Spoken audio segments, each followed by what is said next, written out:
Hello students, welcome to the Nimbus online platform. I hope कि आप जहाँ पे भी हैं सेफ हैं, सुरक्षित हैं। सो आज हम हिमाचल प्रदेश जीके का बहुत ही इंपॉर्टेंट पार्ट कवर करने वाले हैं, दैट इज़ इकोनॉमिक सर्वे। और जैसा कि आपको पता है कि ये बहुत ही इंपॉर्टेंट सेक्शन है और यहाँ से क्वेश्चन आते हैं। सो हम इसे अच्छे से डिस्कस करेंगे और अच्छे प्रीलिम पॉइंट ऑफ पार्ट से जितने भी इंपॉर्टेंट फैक्ट हैं उनको हम कवर करने की कोशिश करेंगे और कम समय में कवर करने की कोशिश करेंगे। हम बहुत लंबा टाइम नहीं लेंगे। सो आइए स्टार्ट करते हैं। और सबसे पहले जो है हम आज चैप्टर 1 को डिस्कस करेंगे। और जैसे कि नेक्स्ट में फर्दर जो है वो अलग अलग पार्ट्स में जो है ये वीडियोस आएंगे इकोनॉमिक सर्वे पे, और इसमें एक चैप्टर या दो चैप्टर जो है मर्ज हो सकते हैं। तो आज हम इसमें जो है एक ही चैप्टर को हम इसमें जो है वो कवर करेंगे, और इसमें जो है मेनली जो है जनरल रिव्यू जो है इंडियन इकोनॉमी का थोड़ी सी बात की है, और हिमाचल प्रदेश इकोनॉमी की जीडीपी के बारे में बात हुई है एक, और साथ साथ में ग्रोथ रेट के बारे में बात हुई है, कौन कौन से सेक्टर जो है किस तरह से हमारी हिमाचल की इकोनॉमी में कंट्रीब्यूट कर रहे हैं, और कौन सी ऐसी इंपॉर्टेंट स्कीम्स हैं जो हिमाचल प्रदेश ने रिसेंटली लॉन्च की है। तो उनके बारे में मेनली इस चैप्टर में बताया गया है और हम वही डिस्कस करने वाले हैं। और जो भी इंपॉर्टेंट फैक्ट हैं जहाँ पे हमें मेनली फोकस करना है, हम उनके ऊपर जो है मेनली ध्यान देंगे।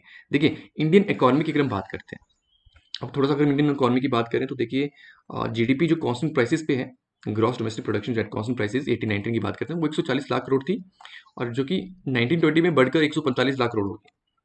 अगर हम ग्रोथ रेट की बात करें, जो कि बहुत इंपॉर्टेंट फैक्ट है एग्जामिनेशन पॉइंट ऑफ पार्ट से, जो कि आपको रिमेंबर करना है, तो ग्रोथ रेट जो है 4% की देखी गई है। सो आपने इस फैक्ट को ध्यान रखना है। बाकी देखिए, ये इन फैक्ट को तो बहुत ही आप कह सकते हैं कि लीस्ट प्रोबेबिलिटी की पूछी जाए एग्जामिनेशन में, लेकिन फिर भी कहीं ना कहीं आपको ध्यान होना चाहिए। लेकिन मेन जो चीज़ है रिमेंबर करने वाली वो ये है कि 4% की ग्रोथ रेट दिखी गई है अगर हम 1819 से 1920 की बात करते हैं। और एक्सपेक्टेड ग्रोथ की बात करते हैं, कोविड-19 की वजह से जिस तरह से जो है वो हालात बने थे देश में, तो अब जो है एक जो इकोनॉमी की ग्रोथ रेट जो है जो एक्सपेक्टेड है इंडियन इकोनॉमी की, वो है -7.7%। तो इस फैक्ट को भी आप अच्छे से नोट कर लेंगे। सो ये भी रिमेंबर करने वाली बात है। अब पर कैपिटा इनकम की बात करते हैं कांस्टेंट प्राइसेस पे, जो कि 94,556 है 1920 में, और जो 92,241 थी 1890 में। तो यहाँ पे भी ग्रोथ रेट देखा गया है 2.5% का। तो इस फैक्ट को भी आप अच्छे से याद कर लेंगे। अब बात करते हैं मेनली, देखिए ये तो हमने इंडियन इकोनॉमी की बात की, अब मेनली जो हम बात करेंगे that is Himachal Pradesh economy. और देखिए, अगर यहाँ हम हिमाचल प्रदेश इकोनॉमी की बात करते हैं तो जीडीपी एट कांस्टेंट प्राइसेस जो है वो 1819 की बात करते हैं तो 1,16,570 करोड़ है। और 1920 की बात करते हैं तो वो 1,22,284 करोड़ है। यहाँ पे भी जो है ग्रोथ रेट देखा गया है 4.9% का। तो ये जो है इंपॉर्टेंट है, इसको आपने मेनली रिमेंबर करना है। और एक्सपेक्टेड ग्रोथ रेट क्या है कोविड-19 की वजह से जो एक्सपेक्टेड है दैट इज -6.2%। तो ये भी आपने ध्यान रखना है। यहाँ पे इंडिया का अलग से आपने ध्यान रखना है और हिमाचल प्रदेश का आपने अलग से ध्यान रखना है, तो कंफ्यूज नहीं होना है। सो दैट इज द आपके पास जो है growth rate of Indian Himachal Pradesh economy 4.9%। और एक्सपेक्टेड ग्रोथ जो हिमाचल प्रदेश इकोनॉमी की है 2021 में दैट इज -6.2, जैसे कि आप फिगर में देख सकते हैं। 1819 में जो ग्रोथ रेट थी previous year say that is 6.5, और 1920 में दैट इज 4.9%, और 2021 में जो expected that is -6.2। That is the growth rate of Himachal Pradesh economy.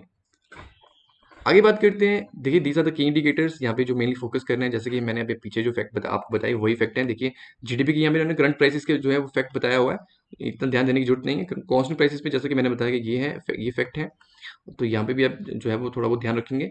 और बाकी जो मेनली आपने ध्यान रखना दैट इज 4.9% की ग्रोथ रेट प्रीवियस ईयर की हम बात करते हैं, जो कि 6.5 थी 1819 में फ्रॉम प्रीवियस ईयर, और 1920 की हम बात करते हैं दैट इज 4.9, और अगर हम एक्सपेक्टेड की बात करते हैं तो दैट इज -6.2 अगर हम एक्सपेक्टेड की बात करते हैं।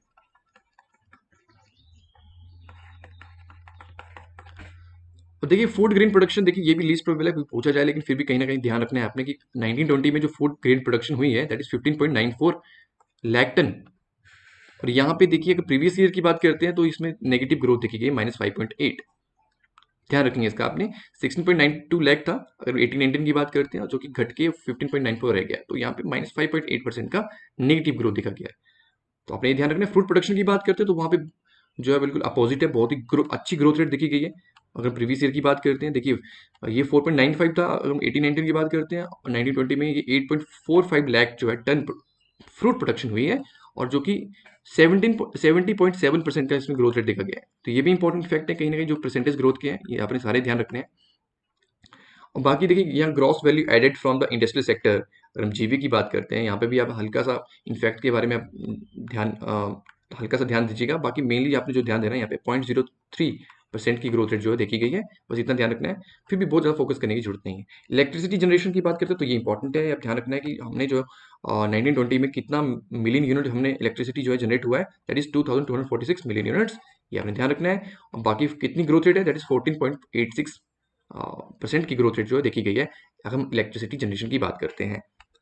अगर हम WPI की बात करते हैं, होलसेल प्राइस इंडेक्स की बात करते हैं, बेस ईयर की हम बात करते हैं, तो देखिए इसमें 1.67% की हमने ग्रोथ रेट जो है हमें देखी गई है, ये आपने ध्यान रखना है। और CPI की बात करते हैं, कंज्यूमर प्राइस इंडेक्स की बात करते हैं, तो यहाँ पे 4.9% की जो है वो ग्रोथ रेट जो है वो देखी गई है। तो देखिए CPI एंड अगर हम बात करते हैं अपनी GDP की बात करते हैं, that is one and same, तो यहाँ पे इजी रिमेंबर करने के लिए आपके लिए आसान है, तो आपने इनका ध्यान रखना है इनफैक्ट। आगे चलते हैं, देखिए ये बहुत इंपॉर्टेंट है, share of different sector, primary sector कितना कंट्रीब्यूट कर रहा है हिमाचल प्रदेश की इकोनॉमी में, सेकेंडरी कितना कर रहा है, टर्शरी कितना कर रहा है। तो देखिए एग्रीकल्चर की बात करते हैं, ये फैक्ट सीधे सीधे क्वेश्चन में आते हैं, इंपॉर्टेंट है, ध्यान रखने हैं आपने।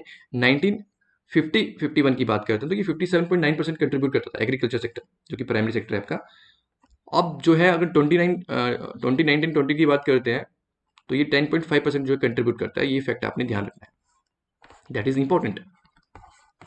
हम बात करते हैं इंडस्ट्री सेक्टर की बात करते हैं, देखिए 1.1% था 1950-51 में, अब ये जो है तो 1920 में जो है वो 29.2% जो है वो कंट्रीब्यूट कर रहा है, तो ये भी आपने ध्यान रखना है, इंपॉर्टेंट है। अगर हम सर्विसेज सेक्टर की बात करते हैं तो ये देखिए 1950-51 में 5.9% था, और अब जो है वो ये बढ़ के 43.5% हो गया है अगर हम 1920 की बात करते हैं, तो ये भी आपने जो है वो ध्यान रखना है।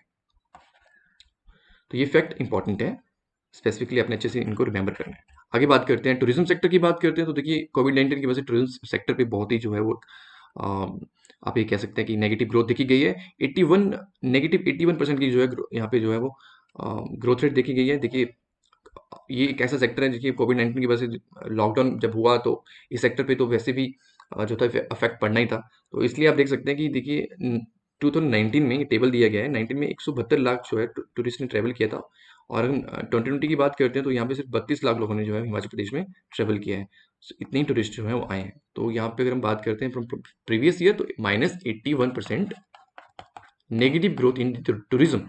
और आपको ये भी पता होना चाहिए कि टूरिज्म कितना परसेंटेज जो शेयर करता है हमारी GDP में, इकोनॉमी में, हिमाचल प्रदेश की इकोनॉमी में, तो दैट इज 7%। तो ये भी आपने इस फैक्ट को भी ध्यान रखना है। आगे चलते हैं, बात करेंगे उन मेजर पब्लिक वेलफेयर स्कीम्स की जो कि रिसेंटली हिमाचल प्रदेश ने लॉन्च की है। देखिए फर्स्ट हम बात करेंगे हिमाचल हेल्थ केयर स्कीम, जिसके हिम केयर स्कीम कहते हैं। देखिए ये स्कीम बिल्कुल जो है वो आपकी आयुष्मान भारत जैसी है, जिसमें 5 लाख तक का जो है कवरेज मिलती है, आप 5 लाख तक के अमाउंट का जो है बेनिफिट ले सकते हैं हॉस्पिटल में जाके। तो जो कुछ लोग जो उसमें इंक्लूडेड नहीं है, तो उस हिमाचल प्रदेश सरकार ने उन सब लोगों को जो है वो इस पर्टिकुलर स्कीम में जो है इंक्लूड किया गया है। इसमें सभी के सभी जो है वो इंक्लूडेड हैं। और देखिए हम बात करते हैं यहाँ पे प्रीमियम में थोड़ा सा जो है वो यहाँ पे इंपॉर्टेंट है, जो कि आपने यहाँ पे ध्यान रखना है। BPL की अगर हम फैमिली की बात करते हैं तो उनको जो है किसी तरह का प्रीमियम नहीं देना पड़ेगा, 0 रुपये का जो है प्रीमियम उनको देना पड़ेगा। और अगर हम बात करते हैं एकल नारी की बात करते हैं, एकल नारी और आंगनवाड़ी वर्कर जो है, उनको जो है वो 365 रुपीज़ का प्रीमियम देना पड़ेगा पर ईयर जो है इतना प्रीमियम उनको देना पड़ेगा। अगर हम बात करते हैं बाकी रेस्ट ऑफ पीपल की बात करते हैं, जो कि SC ST या जनरल कैटेगरी के हैं, उनको जो है या माइनॉरिटी में, उनको जो है वो 1000 रुपीज़ का प्रीमियम पर ईयर जो है वो देना होगा। और जब ये आप अगर स्कीम में रजिस्टर करते हैं तो देखिए उसके बाद जो है 5 लाख तक का जो इंश्योरेंस कवर जो है सरकार दे रही है। और जो कि आप किसी भी जो है वो लिस्टेड है जो हॉस्पिटल्स हैं इस स्कीम के अंडर, वहाँ पे आप इतना अमाउंट तक का बेनिफिट जो है वो ले सकते हैं। तो ये बहुत इंपॉर्टेंट स्कीम है। अगर आपके आसपास जहाँ पे कोई जिनको इस स्कीम के बारे में नहीं पता है, तो आप उनको अवेयर कर सकते हैं। Himachal health care scheme, Him care, तो this is the scheme, important scheme, इनका प्रीमियम का अपने ध्यान रखें। और देखिए ये स्कीम जो है यहाँ पे बताया गया है कि कितने लाख लोगों ने जो है वो यहाँ पे रजिस्टर किया है, और कितने अभी जो है लोगों ने जो है वो बेनिफिट ले लिया है। कितने जो है वो यहाँ पे देखिए कह रहे हैं कि 1.25 लाख बेनिफिशियर्स ने जो है 129 करोड़ का कैशलेस ट्रीटमेंट जो है वो ले लिया है अभी तक। और ये स्कीम कब लॉन्च हुई है, इसका भी आपने मेनली फोकस करना है, that is important from HS point of part. Prelim की बात करते हैं कि कब लॉन्च हुई, January 1, 2019, तो ये आपने ध्यान रखना है। आगे बात करते हैं senior citizen health insurance scheme. इसमें जो है सीनियर सिटीजन जो 60 साल से ऊपर की एज के हैं, उनको जो है यहाँ पे इंक्लूड किया गया है, उनको जो है टॉप अप कवरेज दिया जाएगा 30,000 पर सीनियर सिटीजन। तो ये फैक्ट आपने यहाँ से ध्यान रखना है, senior citizen health insurance scheme. आगे बात करते हैं ओल्ड एज पेंशन स्कीम। देखिए यहाँ पे एग्जामिनेशन पॉइंट ऑफ पार्ट से फैक्ट का ध्यान रखना है। ओल्ड एज पेंशन स्कीम के अंडर आपसे क्वेश्चन में पूछा जा सकता है कि कितना जो है वो जो 60 से 70 साल की जो बीच के जो ओल्ड पर्सन है उनको कितना जो है वो पेंशन दी जाएगी, इस तरह से क्वेश्चन आ सकता है। तो वो दी जाएगी 850 rupees, that is an amount. ये आपने यहाँ पे ध्यान रखना है। और हम बात करते हैं जो 70 साल से ऊपर है, पूछा जा सकता है कि 70 साल से ऊपर जो है ओल्ड एज पेंशन के स्कीम के अंडर उन्हें कितना जो है वो पेंशन दी जाएगी, दैट इज 1500 पर मंथ। तो ये आपने ध्यान रखना है, ये क्वेश्चन यहाँ से बन सकते हैं। और देखिए एक चीज ध्यान रखनी है, 60 से 70 साल की जो यहाँ पे जो ओल्ड पीपल है उनके लिए इनकम क्राइटेरिया है 35,000 का। और जो 70 साल से ऊपर के जो ओल्ड पीपल हैं उनके लिए किसी तरह का कोई इनकम क्राइटेरिया नहीं है। ठीक है, इसका आपने ध्यान रखना है। तो ओल्ड एज पेंशन स्कीम, ठीक है, इंपॉर्टेंट स्कीम है, यहाँ से क्वेश्चन उठने के काफी चांसेस। आगे बात करते हैं मुख्यमंत्री आवास योजना। देखिए कुछ लोग ऐसे हैं, पूर फैमिली ऐसे हैं जो कि किसी न किसी नेचुरल क्लेमिटी की वजह से जो अफेक्ट हुए हैं, किसी के घरों को नुकसान हुआ है, ठीक है, तो उनको जो है 1 लाख 1.5 लाख तक का जो है वो अमाउंट जो है वो सरकार की तरफ से दिया जाएगा। ये आपने इस फैक्ट का ध्यान रखना है। आगे बात करते हैं मुख्यमंत्री वन बिगहा स्कीम। देखिए ये जो भी ये जो स्कीम है, ये एक तरह से जो रूरल वुमेन है, उनको एम्पावर करना है, उनको एम्प्लॉयमेंट देना है, सेल्फ सफिशिएंट बनाना है। तो इस तरह की पहल जो है, इस स्कीम जो है वो सरकार की तरफ से लाई गई है, ये आपने ध्यान रखना है। और यहाँ पे स्टेट कह रहा है कि स्टेट जो है वो 1.5 लाख तक की रूरल वुमेन को जो है एम्पावर करेगा स्कीम के अंडर। तो मुख्यमंत्री वन बिगहा स्कीम ये भी अभी रिसेंटली लॉन्च हुई है। बात करते हैं ई उदयन पोर्टल की बात करते हैं। देखिए ये स्कीम जो है वो जो हॉर्टिकल्चर फार्मर्स हैं उनके लिए बेनिफिशियल है। तो वो घर बैठे बैठे जो है वो जितने भी बेनिफिशियल स्कीम्स हैं, बेनिफिट हैं, वो ले सकते हैं हॉर्टिकल्चर फार्मिंग के रिगार्डिंग। तो ये ई उदयन पोर्टल, ये सिंगल विंडो पोर्टल है जो भी रिसेंटली जो है वो भाजपा प्रदेश सरकार ने लॉन्च किया है। तो ये भी एक तरह से आप कह सकते हैं कि यहाँ पे इतना इंपॉर्टेंट नहीं है, बस थोड़ा आपको अवेयरनेस होनी चाहिए H S William point of view से हल्की सी कि ये किसके लिए जो है लाया गया है। तो लीस्ट प्रोबेबल है कि यहाँ से क्वेश्चन जो है उठेंगे। आगे हम बात करते हैं सौर सिंचाई योजना की। यहाँ पे अपने ध्यान रखना है कि सौर सिंचाई योजना, जैसे नाम से पता चल रहा है, यहाँ पे जो है मेनली जो है वो सोलर पंप सेट जो है वो यहाँ प्रोवाइड किए जाएंगे फार्मर्स को। और वो भी देखिए जो ध्यान रखना है, जो स्मॉल और मार्जिनल फार्मर हैं जिनके 2 हेक्टेयर से लैंड से कम जो है लैंड है, उनको 90% की जो है सब्सिडी जो है वो सरकार देगी। यहाँ पे ये फैक्ट ध्यान रखना है कि सौर सिंचाई योजना के अंडर अगर क्वेश्चन अगर आपके पास है कि जो स्मॉल एंड मार्जिनल फार्मर हैं उनको कितनी परसेंट की सब्सिडी दी जा रही है सरकार की तरफ से for the solar pump set, तो वो दी जा रही है 90% की।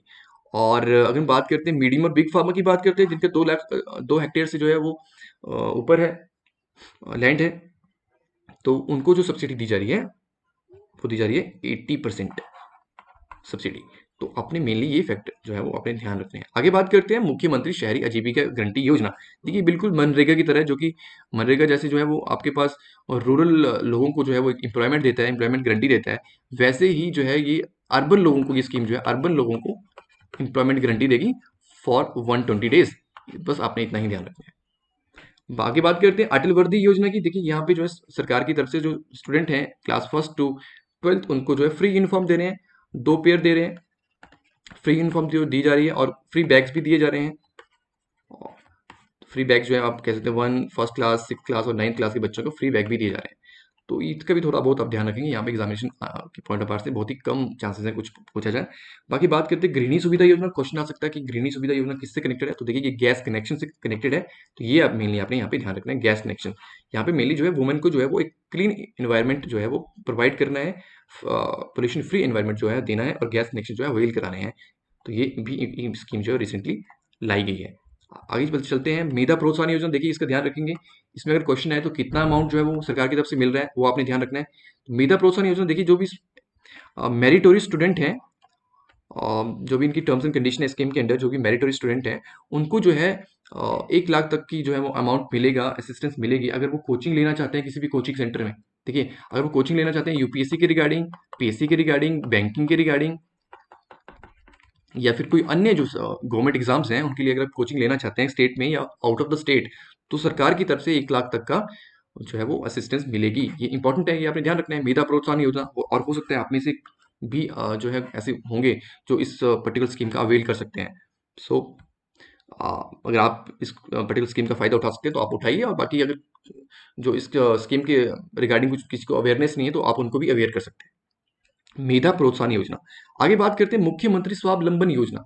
देखिए ये स्वावलंबन, यहाँ कीवर्ड को ध्यान रखना, स्वावलंबन योजना, ठीक है। जितने भी यंगस्टर एंटरप्रेन्योर हैं उनको जो है एनकरेज करने के लिए स्कीम को लाया गया है। देखिए यहाँ पे अपनी सिर्फ जो एग्जामिनेशन पॉइंट ऑफ से ध्यान रखना है, ये ध्यान रखना है कि जो मेल एंटरप्रेन्योर है उनके लिए 25% की सब्सिडी मिलेगी मशीनरी कॉस्ट पे, और जो फीमेल इन्वेस्टर है उनको 30% की सब्सिडी मिलेगी मशीनरी कॉस्ट पे। तो आपने यहाँ से ये फैक्ट ध्यान रखना है, मुख्यमंत्री स्वावलंबन योजना। आगे बात करते हैं HP by back single use plastic. देखिए यहाँ पे जो एग्जामिनेशन पॉइंट ऑफ ध्यान रखना है कि इसे कब लॉन्च किया गया, 150th birth anniversary of Mahatma Gandhi इन 2019। तो ये बड़ा इंपॉर्टेंट है। देखिए हिमाचल प्रदेश सरकार हमेशा प्लास्टिक को बैन करने के लिए, प्लास्टिक की अगेंस्ट जो है कुछ ना कुछ रूल्स एंड रेगुलेशन जो है वो लाती रहती है। तो ये स्कीम लाई गई है ताकि जो है वो प्लास्टिक जो यहाँ वहाँ इन्वायरमेंट में ना आए, और उसे कलेक्ट करने के लिए देखिए यहाँ पे क्या है, उन्होंने एक बाई बैक करके जो है स्कीम चलाई है, जिसमें जो है वो 75 पर केजी के हिसाब से जो है वो प्लास्टिक को लिया जाएगा। तो ये भी एक इंपॉर्टेंट स्कीम है, इसको भी अपने ध्यान रखना है। आगे बात करते हैं जन मंच योजना। ये भी इंपॉर्टेंट स्कीम है, कब लॉन्च की गई ये अपने एग्जामिनेशन पॉइंट पर ध्यान रखना है, 3 जून 2018। देखिए जन मंच नाम से पता चल रहा है, इसमें मेनली क्या है, जो जो हमारे सीएम है वो लोगों की ग्रीवियंसेस को एड्रेस करेंगे, सामने जो है फेस टू फेस जो है बात होगी, लोग आएंगे, डिफरेंट डिफरेंट पीपल्स लोग आते हैं, एक मंच लगता है, और सीएम जो है उनकी ग्रीवियंसेस को सुनते हैं, और at the that time, at that moment जो है वो उनकी ग्रीवियंसेस के ऊपर जो एक्शन भी लिया जाता है। तो ये भी एक बहुत अच्छी पहल है सरकार की तरफ से, जन मंच योजना। तो मेनली अपने एग्जामिनेशन पॉइंट पर ध्यान रखना कि कब जो है इसे लॉन्च किया गया है। आगे बात करते हैं सक्षम गुड़िया बोर्ड हिमाचल प्रदेश। देखिए ये बोर्ड जो था ये पहले महिला सशक्तिकरण बोर्ड था, अब इसे चेंज कर दिया गया है सक्षम गुड़िया बोर्ड। पहले तो ये था महिला सशक्तिकरण बोर्ड, और अब जो है वो इसे जो है वो चेंज कर दिया गया है सक्षम गुड़िया बोर्ड हिमाचल प्रदेश। मेनली इस बोर्ड का काम क्या रहेगा, जो भी हमारे चाइल्ड और एडोलसेंट गर्ल्स हैं उनको एम्पावर करना है, उनकी सेफ्टी, सिक्योरिटी, अपलिफ्टमेंट और प्रोटेक्शन का जो है ध्यान रखना है, और किसी तरह का उनके अगेंस्ट कोई क्राइम ना हो। और जितने भी रिकमेंडेशन इसमें इस बोर्ड जो है वो लेके आएगा, इन सब पर्टिकुलर पार्ट्स को लेके, कि मेनली जो है वो चाइल्ड और एडोलसेंट गर्ल्स हैं उनकी जो है वो सेफ्टी और जो स्पेसिफिकली जो है वो ध्यान जो है रखा जाएगा। तो सक्षम गुड़िया बोर्ड, इसे चेंज, अभी रिसेंटली इसका नाम चेंज किया गया है फ्रॉम महिला सशक्तिकरण बोर्ड, ये पहले था, तो आपने इसका भी ध्यान रखना है। आगे बात करते हैं एक बूटा बेटी के नाम। ये भी बहुत इंपॉर्टेंट स्कीम जो रिसेंटली लॉन्च की है। देखिए यहाँ पे जो है वो सरकार जो है वो इस पर्टिकुलर स्कीम के जरिए जो है वो दो चीज़ों के मेन जो है वो लोगों को सेंसिटाइज करना चाहती है। एक तो देखिए इंपॉर्टेंस ऑफ डॉटर, कि हम बेटियों की कितनी इंपॉर्टेंस है, और साथ साथ में फॉरेस्ट की कंजर्वेशन की कितनी इंपॉर्टेंट है। तो ये दोनों के दोनों पार्ट जो है मेनली जो यहाँ पे फोकस किया जा रहा है, और इस स्कीम को लाया गया है रिसेंटली 2019 में, और डेट है 5 दिसंबर 2019। ये आप ध्यान रखेंगे, एक बूटा बेटी के नाम, यहाँ पे इस डेट पे इस स्कीम को लॉन्च किया गया है।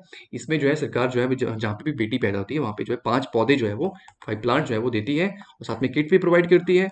और अब कोई पौधा खराब भी होता है तो उसको पौधे को जो है दोबारा से रिप्लेस करने की जो है व्यवस्था भी जो है वो सरकार की तरफ से की गई है। तो ये एक बूटा बेटी का नाम कब लॉन्च की गई, इसका आपने ध्यान रखना है, ये बहुत इंपॉर्टेंट स्कीम है। आगे बात करते हैं उत्तम पशु पुरस्कार योजना। देखिए ये मेनली जो है जो फार्मर्स हैं उनको इनकरेज करना है कि ताकि वो अच्छी से अच्छी मिल्क प्रोडक्शन करें, अपने पशुओं का ध्यान रखें। अगर कोई फार्मर जो है 15 लीटर से ज़्यादा जो है वो मिल्क प्रोड्यूस करता है एक दिन में, तो उसको अच्छा इनाम दिया जाएगा। तो ये भी सरकार की तरफ से स्कीम आई है। आगे बात करते हैं प्रधानमंत्री किसान सम्मान योजना। देखिए जो कि कुछ फार्मर्स हैं जो जिनका 2 हेक्टेयर से जो है कम लैंड है, उनको जो है 6,000 रुपये जो है वो पर एनम जो दिया जाएगा इस स्कीम के अंदर। तो ये जो मेन जो फैक्ट है ना, 6,000 रुपीज़ दिया जाएगा पर एनम, ये आपने ध्यान रखना है, यहाँ से एग्जामिनेशन पॉइंट ऑफ व्यू से पूछा जा सकता है। और जो फार्मर्स जो स्पेसिफिकली जिनका 2 हेक्टेयर से जो है कम लैंड है, तो आपने इनका ध्यान रखना है। सो आज हम इतना ही कवर करेंगे, और जितना हमने कवर किया आई होप कि वो आपके लिए हेल्पफुल रहा होगा। किस तरह का डाउट है तो आप कमेंट सेक्शन में बताइए, और बाकी की नेक्स्ट वीडियो में हम नेक्स्ट पार्ट जो है हम कवर करेंगे इकोनॉमी सर्वे का। तो till then thank you so much.